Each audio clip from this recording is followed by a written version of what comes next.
Hello everyone, welcome back to Aimers Academy. तो दोस्तों, जो लोअर पीसीएस का जो प्री का रिजल्ट आया था उसमें 55 लोग कोर्ट में गए थे। उन्होंने पीआईएल दायर करी थी और वहाँ पर कोर्ट का कोई डिसीजन आया है, उसके बारे में हम यहाँ पर डिटेल से चर्चा करते हैं क्या क्या डिसीजन आया है। तो देखो, इसके बारे में पहले हम पढ़ते हैं यहाँ पर क्या क्या लिखा गया है।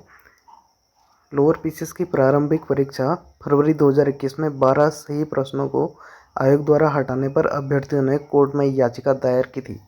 मामले की सुनवाई में नैनीताल हाईकोर्ट ने अभ्यर्थियों को राहत देते हुए लोक सेवा आयोग को इन अभ्यर्थियों को परीक्षा में प्रतिभाग करने के निर्देश दिए हैं।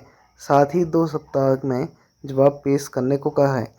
तो देखो, जो हाई कोर्ट में ये लोग गए थे तो इन्होंने यहाँ पर पीआईएल दायर करी थी कि 12 ऐसे क्वेश्चन थे जिनके जवाब सही थे, फिर भी जो हमारा आयोग है उसके द्वारा इन क्वेश्चन को हटाया गया है, जिससे कि साफ तौर पर उन अभ्यर्थियों को यहाँ पर फ़ायदा पहुँचा है जिनके ये क्वेश्चन गलत थे। ठीक है, और उनको नुकसान हुआ है जिनके ये क्वेश्चन पहले से इनके आंसर सही थे। तो देखो, इसमें और क्या क्या चीज़ें लिखी हैं। उत्तराखंड हाई कोर्ट ने लोक सेवा आयोग द्वारा उत्तराखंड सम्मिलित राज्य सिविल अवर अधीनस्थ सेवा परीक्षा लोअर पीसीएस 2021 की प्रारंभिक परीक्षा से 12 प्रश्न हटाए जाने के खिलाफ दायर याचिका पर सुनवाई की। मामले में न्यायमूर्ति मनोज कुमार तिवारी की एकल पीठ ने लोक सेवा आयोग को निर्देश दिए कि याचिकाकर्ताओं को लोअर पीसीएस की मेन परीक्षा में प्रतिभाग करने दिया जाए। साथ ही कोर्ट ने 3 सप्ताह के भीतर आयोग को जवाब पेश करने को कहा है। तो देखो दोस्तों, इसमें कोर्ट ने डिसीजन ये लिया कि जितने लोगों ने रिट फाइल करी थी, ठीक है, तो उन लोगों को यहाँ पर मेंस एग्ज़ाम में बैठने दिया जाए। ठीक है, तो साफ साफ आदेश आयोग को दिए हैं कोर्ट ने कि इन 55 लोगों को मेंस एग्ज़ाम में बैठने की परमिशन दी जाए और इनका फॉर्म फिल करवा कर इनके डॉक्यूमेंट एक्सेप्ट करके इनको भी एग्ज़ाम देने का मौका मिलेगा।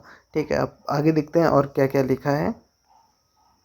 बता दें कि रामनगर निवासी पवन नैनवाल, विकास शर्मा सहित 55 लोगों ने याचिका दायर कर कहा कि लोक सेवा आयोग द्वारा लोअर पीसीएस की प्रारंभिक परीक्षा 2021 में कराई गई, जिसमें लोक सेवा आयोग के विशेषज्ञों ने 12 सही प्रश्नों को बिना किसी उचित आधार के गलत घोषित करते हुए हटा दिए और 12 बोनस अंक सभी अभ्यर्थियों को दे दिए, जिस कारण उन 12 प्रश्नों के सही उत्तर देने वाले सैकड़ों अभ्यर्थी नेगेटिव अंक प्रणाली के आधार पर अनुत्तीर्ण हो गए और वे मेंस परीक्षा से वंचित हो गए।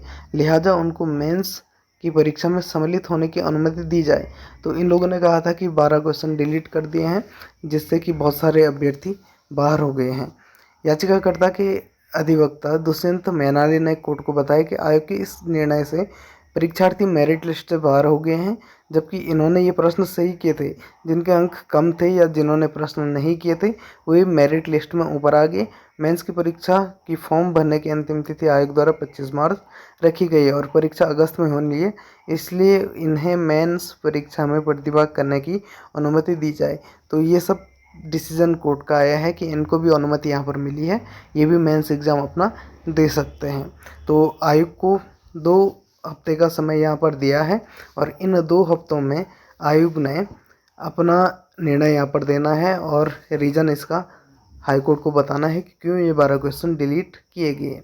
मिलते हैं नेक्स्ट वीडियो में। सी यू सून। जैसे कोई नई अपडेट सामने आती है आपके सामने रखी जाएगी। Bye bye, take care, good night.